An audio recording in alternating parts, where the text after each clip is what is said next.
만신 김금화, 신이 된 여자. 황해도 연백, 그리고 운명의 시작. 신은 사람을 선택한다고 했습니다. 원하지 않아도 거부해도. 한번 선택받은 사람은 평생 그 운명을 짊어지고 살아갑니다. 1931년 황해도 연백. 한 여자아이가 태어났습니다. 이름은 김금화. 그녀는 아직 몰랐습니다. 자신이 20세기 한국 무속에 살아있는 전설이 될 것이라는 것을. 격동의 시대를 온몸으로 통과하며 수만 명의 한과 원을 풀어줄 만신이 될 것이라는 것을. 1930년대 황해도 연백. 이곳은 한반도에서도 손꼽히는 무속 문화의 중심지였습니다. 황해도는 예로부터 구세 본향이라 불렸습니다. 특히 장현, 연백, 배천 지역은 조선시대부터 내려온 세남굿, 진오기굿 같은 화려하고 웅장한 굿판이 살아 숨쉬는 곳이었죠. 세남굿. 바다에서 죽은 넋을 위로하는 이 굿은 3일 밤낮을 쉬지 않고 이어지는 대규모 의식이었습니다. 만신들은 화려한 색동옷을 입고 12거리가 넘는 굿거리를 춤추고 노래하며 죽은 이의 한을 풀어주었습니다. 진오기굿. 전쟁이나 역병, 억울한 죽음으로 떠돌는 원혼을 달래는 굿. 이 또한 황해도 무속의 핵심이었습니다. 하지만 1931년 김금화가 태어난 그 해는 한반도가 일제의 식민 통치 아래 신음하던 시기였습니다. 일제는 1920년대부터 이른바 미신타파 운동을 펼치며 무속을 탄압하기 시작했습니다. 신사참배를 강요하고 굿판을 불법으로 규정하고 무당들을 검거했습니다. 그럼에도 황해도 사람들은 굿을 멈추지 않았습니다. 밤에 몰래 산속에서 바닷가에서 그들은 여전히 신을 모시고 망자를 위로했습니다. 김금화는 바로 그런 시대, 그런 땅에서 자라났습니다. 김금화의 어머니 석용이. 그녀 역시 만신이었습니다. 황해도에서는 무업이 대를 이어 내려오는 경우가 많았습니다. 딸이 어머니의 신을 이어받는 것. 그것은 자연스러운 일이기도 했고, 동시에 피할 수 없는 운명이기도 했습니다. 김금화는 어린 시절을 회상하며 이렇게 말했습니다. 어머니가 굿할 때 장구 치는 소리가 들리면 가슴이 두근거렸어요. 무서우면서도 이상하게 끌렸어요. 그 소리가 제 몸속으로 들어오는 것 같았어요. 5살 때였습니다. 김금화는 처음으로 그것을 봤습니다. 한밤중에 잠에서 깬 그녀는 방 한 구석에 서 있는 한 여인을 목격했습니다. 하얀 옷을 입은 그 여인은 말없이 금화를 바라보고 있었습니다. 비명을 지르려 했지만 목소리가 나오지 않았습니다. 눈을 감았다 떴지만 여인은 여전히 그 자리에 있었습니다. 이것이 시작이었습니다. 신병의 첫 징조. 그 이후로 금화는 자주 보이지 않는 것들을 보기 시작했습니다. 죽은 사람의 모습, 누군가의 미래, 일어나지 않은 일들. 10살이 되던 해 그녀는 심한 열병을 앓았습니다. 몇 주 동안 의식을 잃었다 깨어나기를 반복했습니다. 의사들도 원인을 알 수 없었습니다. 어머니 석용이는 알았습니다. 이것이 무엇인지. 신이 내 딸을 부르고 있구나. 하지만 그녀는 딸에게 신내림을 받게 하지 않았습니다. 아직 어렸기 때문이기도 했지만 무엇보다 이 길이 얼마나 고된지 누구보다 잘 알고 있었기 때문입니다. 만신의 삶. 그것은 영광이 아니라 고통의 연속이었습니다. 조선시대부터 무당들은 천민 취급을 받았습니다. 일제강점기에는 더욱 심한 탄압을 받았습니다. 그럼에도 신을 모셔야 했고 사람들의 한을 받아내야 했습니다. 석용이는 딸이 이 길을 걷지 않기를 바랐습니다. 하지만 신의 선택은 인간의 의지로 거부할 수 있는 것이 아니었습니다. 1940년대 초반, 김금화가 10살이 넘어갈 무렵, 한반도는 더욱 어두운 시대로 접어들고 있었습니다. 태평양 전쟁이 시작되었습니다. 일제는 전쟁 물자 확보를 위해 조선인들에게 강제 공출을 명령했습니다. 쌀, 철, 그릇, 심지어 집안의 숟가락까지 빼앗아갔습니다. 그리고 무속에 대한 탄압은 극에 달했습니다. 1942년 일제는 전국적으로 신사참배 강요령을 시행했습니다. 모든 종교의식은 금지되었습니다. 굿판은 물론이고 무당들이 사용하는 신칼, 신복, 무구들까지 전부 압수당했습니다. 황해도 연백에서도 일본 헌병들이 들이닥쳤습니다. 집집마다 수색하며 신당을 부수고 무당들을 끌고 갔습니다. 김금화의 어머니 서경이도 체포되었습니다. 며칠간 유치장에 갇혀 다시는 미신 행위를 하지 않겠다는 각서를 쓰고 겨우 풀려날 수 있었습니다. 하지만 그녀는 굿을 멈추지 않았습니다. 밤이 되면 산속 동굴에서, 인적 드문 바닷가에서 몇 안 되는 신도들과 함께 몰래 굿판을 벌였습니다. 장구 소리가 멀리까지 들리지 않도록 천을 여러 겹 감아서 쳤습니다. 노래도 속삭이듯 낮게 불렀습니다. 김금화는 그런 어머니의 모습을 어둠 속에서 지켜봤습니다. 왜 그렇게까지 해야 하는지 몰랐어요. 잡히면 매 맞고 감옥 가는데 왜 굿을 하는지 어린 마음에 이해가 안 됐죠. 하지만 어머니 얼굴을 보면 알 수 있었어요. 굿을 할 때만큼은 두려움도 고통도 사라지는 것 같았어요. 그때만큼은 진짜 자유로운 것 같았어요. 1945년 8월, 일본이 패망했습니다. 황해도 사람들은 거리로 쏟아져 나와 만세를 불렀습니다. 36년간의 식민 지배가 끝났습니다. 하지만 기쁨도 잠시, 새로운 폭풍이 몰려오고 있었습니다. 38선, 소련군과 미군, 분단, 그리고 김금화는 곧 상상할 수 없었던 비극 속으로 던져지게 됩니다. 1945년 가을, 황해도는 소련군 점령지가 되었습니다. 처음에는 큰 변화가 없는 것처럼 보였습니다. 하지만 곧 인민위원회가 조직되고 토지개혁이 시작되었습니다. 1946년, 1947년, 황해도에도 공산주의 체제가 자리 잡기 시작했습니다. 그리고 다시 시작되었습니다. 종교 탄압, 일제가 미신이라며 탄압했던 무속. 이번에는 공산당이 봉건 잔재라며 금지했습니다. 무당들은 인민의 적으로 몰렸습니다. 재산을 몰수당하고 마을에서 쫓겨나고 심지어 인민재판에 회부되기도 했습니다. 1948년 봄, 서경이는 결심했습니다. 남으로 가야겠다. 서울에는 이미 황해도에서 피난간 무당들이 자리를 잡고 있다는 소문이 들렸습니다.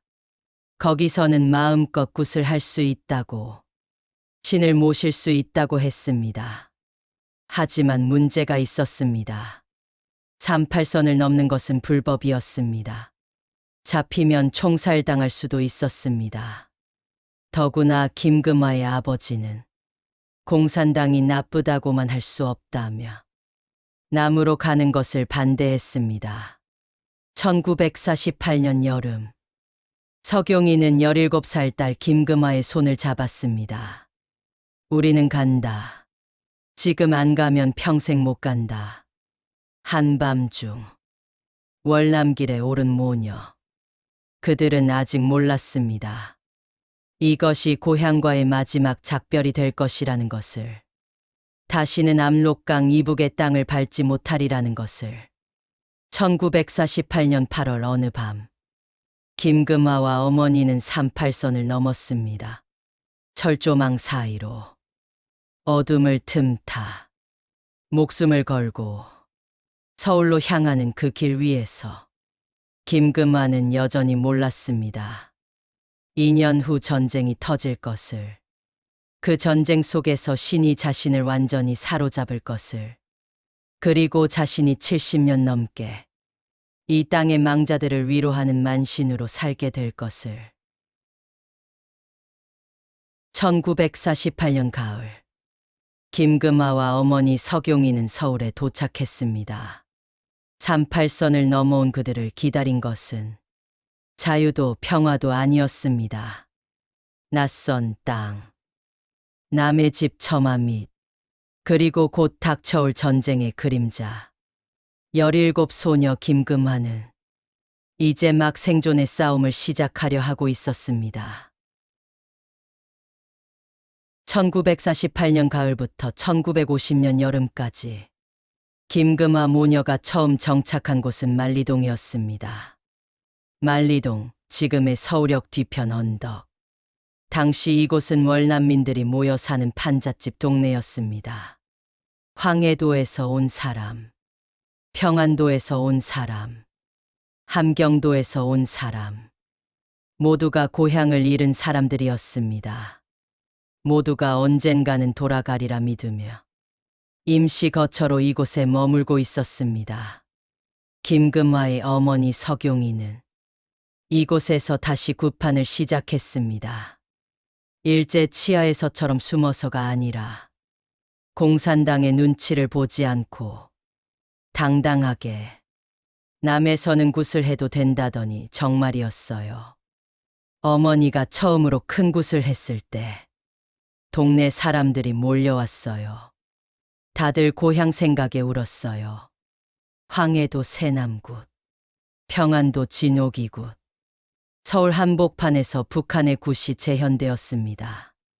고향을 떠나온 사람들은 굿판에서 잠시나마 고향을 만났습니다.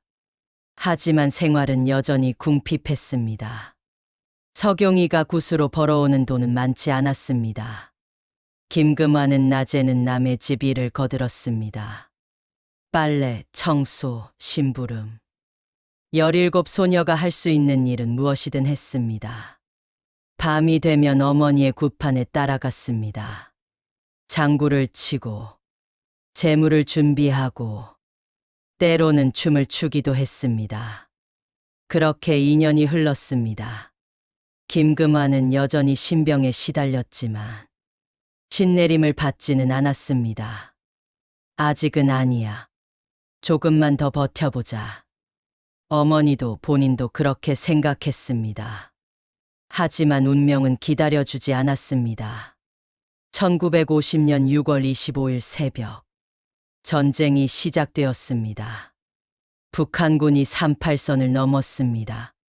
탱크가 밀려 내려왔습니다. 서울은 순식간에 아비규환이 되었습니다. 6월 28일, 인민군이 서울에 입성했습니다. 김금화 모녀는 피난을 가지 못했습니다. 너무 급작스러웠습니다.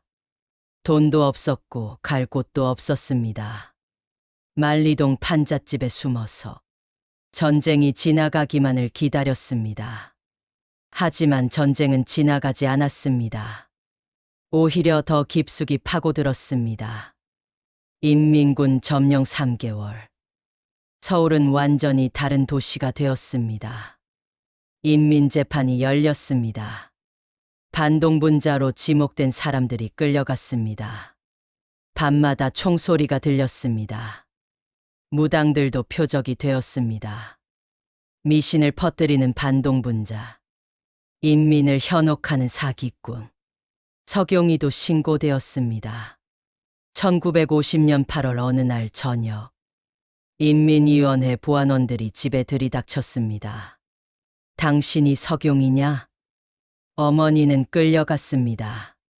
김금화는 뒤따라가며 애원했습니다. 우리 어머니는 아무 죄도 없어요. 하지만 보안원들은 그녀를 밀쳐냈습니다. 그날 밤을 잊을 수가 없어요. 어머니가 끌려가는 뒷모습, 돌아보며 저를 보던 그 눈빛. 살아라고 말하는 것 같았어요. 어떻게든 살아남아라고. 석용이는 돌아오지 않았습니다. 며칠 후 들려온 소식. 서대문 형무소로 이송되었다가 어디론가 끌려갔다고. 그게 마지막이었습니다. 19살 김금화는 하루아침에 혼자가 되었습니다. 1950년 9월 15일 인천 상륙작전이 감행되었습니다. 9월 28일 서울이 수복되었습니다. 거리는 다시 혼란에 빠졌습니다. 인민군은 북으로 후퇴했고 국군과 유엔군이 입성했습니다. 하지만 김금화에게 기쁨은 없었습니다. 어머니를 잃었습니다. 집도 거의 불탔습니다. 가진 것이라곤 몸뚱이 하나뿐이었습니다. 만리동으로 돌아왔지만 이웃들도 대부분 사라졌거나 죽었습니다. 그때 정말 죽고 싶었어요. 어머니도 없고 아무것도 없고 살아야 할 이유를 찾을 수가 없었어요. 그리고 그때였습니다. 그것이 다시 시작된 것은 신병. 어렸을 때부터 알아온 그것이 전쟁의 충격과 어머니의 죽음으로 더욱 강렬하게 돌아왔습니다. 매일 밤 악몽을 꿨습니다. 죽은 사람들이 나타났습니다. 어머니가 전쟁에서 죽은 사람들이, 이름도 모르는 망자들이 나를 풀어달라, 나를 천도해달라, 구슬해달라. 1951년 봄, 전쟁은 계속되고 있었습니다. 38선 부근에서 치열한 전투가 벌어지고 있었습니다. 하지만 서울은 일시적으로 안정을 되찾았습니다. 사람들은 폐허 속에서도 어떻게든 살아가려 발버둥 쳤습니다. 김금화의 신병은 더 이상 견딜 수 없는 지경에 이르렀습니다. 밥을 먹으면 토했습니다. 밤에는 잠을 잘 수 없었습니다. 온몸이 불덩이처럼 뜨거웠다가 얼음장처럼 차가워졌습니다. 환청이 들렸습니다. 환영이 보였습니다. 미치는 줄 알았어요. 정말로 미치는 줄 알았어요. 어느 날 한 노인이 찾아왔습니다. 만리동에서 구슬하는 늙은 만신. 어머니 석용이와 친분이 있던 사람이었습니다. 노인은 김금화를 보자마자 알아챘습니다. 애야, 신이 너를 부르고 있구나. 이제 받아야 한다. 안 받으면 너도 신도 고통스럽다. 김금화는 저항했습니다. 싫어요. 나는 무당 안 할 거예요. 어머니처럼 살기 싫어요. 하지만 노인은 단호했습니다. 내가 선택할 수 있는 게 아니야. 이미 선택받았어. 거부하면 죽는다. 1951년 4월, 20살이 된 김금화는 생애 첫 신내림을 받았습니다. 3일 동안 이어진 내림굿. 첫날 밤 김금화는 춤을 추기 시작했습니다. 배운 적 없는 춤이었습니다. 하지만 몸이 저절로 움직였습니다. 장구 소리에 맞춰, 징 소리에 맞춰 그녀의 몸이 흔들렸습니다. 둘째 날, 김금화는 신칼을 들었습니다. 날카로운 칼날을 혀로 핥았습니다. 피가 나지 않았습니다. 칼날을 맨발로 밟았습니다. 상처가 나지 않았습니다. 지켜보던 사람들이 숨을 죽였습니다. 셋째 날, 김금화는 완전히 다른 사람이 되었습니다. 그녀의 입에서 낯선 목소리가 나왔습니다. 어머니의 목소리, 모르는 사람들의 목소리. 너는 이제 만신이다. 망자의 소리를 들어주고 산자의 한을 풀어주어라. 이것이 내 운명이다. 굿이 끝났을 때 김금화는 바닥에 쓰러져 있었습니다. 3일 동안의 일을 제대로 기억하지 못했습니다. 하지만 한 가지는 확실히 알았습니다. 신병이 사라졌습니다. 그 고통스러운 증상들이 모두 사라졌습니다. 대신 다른 것이 들어왔습니다. 신이 그녀 안에 자리 잡았습니다. 1951년부터 1953년까지 전쟁이 끝날 때까지 김금화는 쉬지 않고 굿을 했습니다. 전쟁 미망인들이 찾아왔습니다. 제 남편의 넋을 좀 달래주세요. 부모를 잃은 아이들이 왔습니다. 우리 엄마 아빠가 어디 있는지 알려주세요. 피난민들이 왔습니다. 고향에 두고 온 식구들이 살아있을까요? 김금화는 그들의 이야기를 들었습니다. 그들의 한을 받았습니다. 그들을 위해 춤췄습니다.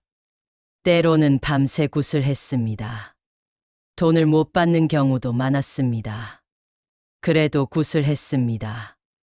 그때는 정말 죽은 사람보다 산 사람이 더 불쌍했어요.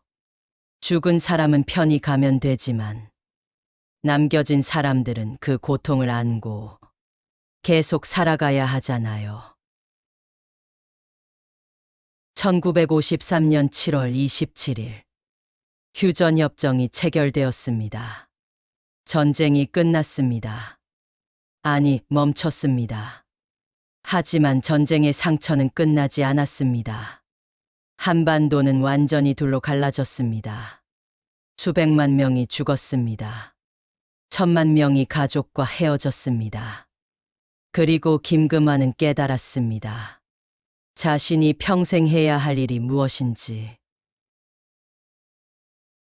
1953년 가을 22살의 만신 김금화는 서울 만리동 작은 신당에 앉아 있었습니다. 어머니를 잃었습니다. 고향을 잃었습니다. 평범한 삶을 살 기회도 잃었습니다. 하지만 얻은 것도 있었습니다. 신, 그리고 사명. 앞으로 70년. 그녀는 수만 명의 망자를 천도하고 수십만 명의 산자를 위로하고 사라져가는 황해도 굿을 지켜내고 결국은 국가무형문화재가 될 것입니다. 하지만 그 긴 여정은 이제 막 시작되었을 뿐입니다. 전쟁이 끝난 서울. 폐허 속에서 일어서는 사람들. 그들 곁에 김금화가 있었습니다. 망자와 산자 사이에서, 이승과 저승 사이에서, 신과 인간 사이에서 만신으로서의 삶이 시작되었습니다. 여기까지가 만신 김금화의 이야기 1부였습니다. 이번 이야기는 2부에서 끝을 내겠습니다. 고향을 떠나 남으로 내려온 소녀가 전쟁 속에서 만신이 되기까지의 여정. 2부에서는 전후 서울에서 펼쳐지는 김금화 만신의 본격적인 삶이 시작됩니다. 탄압과 고난 속에서도 굿을 멈추지 않았던 그녀의 이야기. 그리고 마침내 국가무형문화재로 인정받기까지의 놀라운 여정이 계속됩니다. 이 이야기가 흥미로우셨다면 좋아요와 구독 부탁드립니다. 알림 설정까지 해주시면 2부가 올라올 때 바로 알림을 받으실 수 있습니다. 댓글로 여러분의 생각도 나눠주세요. 시청해주셔서 감사합니다.